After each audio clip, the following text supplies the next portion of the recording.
Thiruvananthapuram corporation പിടിച്ചെടുക്കാൻ UDF കളത്തിലിറക്കുന്നത് KS ശബരിനാഥനെയാണ്. അദ്ദേഹം മുൻപ് അരുവിക്കര MLA ആയിരുന്ന വ്യക്തിയാണ്. G കാർത്തികേയൻ എന്ന കോൺഗ്രസിലെ കരുത്തന്മാരിൽ ഒരാളായ വ്യക്തിയുടെ മകൻ കൂടിയായിട്ടുള്ള ശബരിനാഥൻ ഉന്നത വിദ്യാഭ്യാസത്തിന് ശേഷമാണ് രാഷ്ട്രീയത്തിലേക്ക് ഇറങ്ങിയത്. അദ്ദേഹം നിലവിലെ തിരുവനന്തപുരം തദ്ദേശ സ്വയംഭരണ തെരഞ്ഞെടുപ്പിൽ സ്വാഭാവികമായി മത്സരിക്കുമ്പോൾ കോൺഗ്രസിനുണ്ടാകുന്ന ഹൈപ്പ് വളരെയധികം വലുതാണ്. ജില്ലയിൽ പ്രമുഖരായ കോൺഗ്രസ് നേതാക്കളെ താഴെത്തട്ടിലിറക്കി അവരെ സ്ഥാനാർത്ഥികളാക്കി കോർപ്പറേഷൻ ഭരണം പിടിച്ചെടുക്കുക എന്നുള്ള കോൺഗ്രസിന്റെ തീരുമാനത്തെ UDF ഐക്യകണ്ഠേനയാണ് സ്വാഗതം ചെയ്യുന്നത്. നിലവിൽ തിരുവനന്തപുരം കോർപ്പറേഷനിൽ LDF ആണ് ഭരിക്കുന്നത്. BJP 2ാം സ്ഥാനത്തുണ്ട്. UDFന് 3ാം സ്ഥാനമാണ്. നിലവിൽ 10 സീറ്റുകൾ മാത്രമേ UDFനുള്ളൂ. അതിൽ 8 കോൺഗ്രസിന്റേതാണ്. ഇങ്ങനെയാണ് കക്ഷിനില. 100 വാർഡുകളാണ് കോർപ്പറേഷനിൽ ഉള്ളത്. എന്നാൽ മിഷൻ 51 കൃത്യമായി ലക്ഷ്യം വെച്ചുകൊണ്ട് UDF ഒറ്റക്കെട്ടായി രംഗത്തിറങ്ങുകയാണ്. കോർപ്പറേഷനുകൾ 6 കേരളത്തിലുള്ളത്. അതിൽ ഏറ്റവും കുറഞ്ഞ പക്ഷം 3 കോർപ്പറേഷനെങ്കിലും തിരികെ പിടിക്കുക എന്ന ലക്ഷ്യവുമായാണ് കോൺഗ്രസ് ഇറങ്ങുന്നത്. കണ്ണൂർ കോർപ്പറേഷനും കൊച്ചി കോർപ്പറേഷനും ശക്തമായി പിടിച്ചെടുക്കാൻ കഴിയുന്ന കോർപ്പറേഷനാണ്. കണ്ണൂർ കോർപ്പറേഷൻ നിലവിൽ കോൺഗ്രസ് ഭരണമാണ്. എന്നാൽ കപ്പിനും ചുണ്ടിനും ഇടയിൽ നഷ്ടമായ കൊച്ചി കോർപ്പറേഷനും തിരികെ പിടിച്ചെടുക്കാൻ UDFന് കഴിയും. എന്നാൽ ഏറ്റവും ശക്തമായ മത്സരം നടക്കാൻ പോകുന്നത് കോഴിക്കോട് കോർപ്പറേഷനിലും കൊല്ലം കോർപ്പറേഷനിലും തന്നെയായിരിക്കും.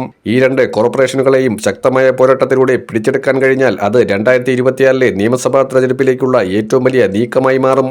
6 കോർപ്പറേഷനുകളിൽ ഏറ്റവും ചുരുങ്ങിയ പക്ഷം 3 വിജയിക്കാനും ബാക്കി 3 ഏറ്റവും വലിയ ഒറ്റക്കക്ഷിയാക്കാനും കോൺഗ്രസിന് കഴിയുമെന്ന പ്രതീതിയാണ് നിയമസഭാ തെരഞ്ഞെടുപ്പിന് മുന്നോടിയായി കാണിച്ചു കൊടുക്കേണ്ടത്. ലോക്സഭാ തെരഞ്ഞെടുപ്പിലെ കണക്ക് പ്രകാരം 6 കോർപ്പറേഷനിലും കോൺഗ്രസിന് തന്നെയാണ് ലീഡ് എന്നുള്ളത് എടുത്തു പറയേണ്ട കാര്യമാണ്. തിരുവനന്തപുരം കോർപ്പറേഷൻ പരിധി നോക്കിയാൽ കോൺഗ്രസിനെ വലിയ രീതിയിൽ നേട്ടം കൊയ്തെടുക്കാൻ കഴിയുന്നുണ്ട്. എന്നാൽ പോലും നഗരമേഖലകളിൽ BJPക്ക് പതിവിൽ കവിഞ്ഞ വോട്ടാണുള്ളത്. രാജീവ് ചന്ദ്രശേഖരന് നേമത്ത് 22,000 വോട്ടുകളുടെ ലീഡാണ്. തിരുവനന്തപുരം കോർപ്പറേഷനിലെ 22 വാർഡുകൾ അടങ്ങിയതാണ് നേമം. കഴക്കൂട്ടത്ത് 10,862 വോട്ടുകളുടെ ലീഡാണ്. അതും തിരുവനന്തപുരം കോർപ്പറേഷനിലെ 24 വാർഡുകൾ അടങ്ങിയതാണ്. വട്ടിയൂർക്കാവിലും 8,000-ലധികം വോട്ടിന്റെ ലീഡുണ്ട്.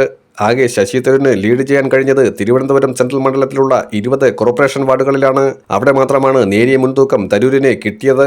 തരൂരിന്റെ വിജയത്തിൽ ഏറെ പങ്കുവഹിച്ചത് തീരദേശ മേഖലകളാണ്. കോവളം, നെയ്യാറ്റിൻകര, പാറശാല എന്നീ മണ്ഡലങ്ങളിലെ ലീഡാണ് 16,077 എന്ന സംഖ്യയിലേക്ക് തരൂരിന്റെ ഭൂരിപക്ഷം ഉയർത്തിയെടുത്ത് അദ്ദേഹത്തിന്റെ 4ാം തവണയും വിജയിപ്പിച്ചത്.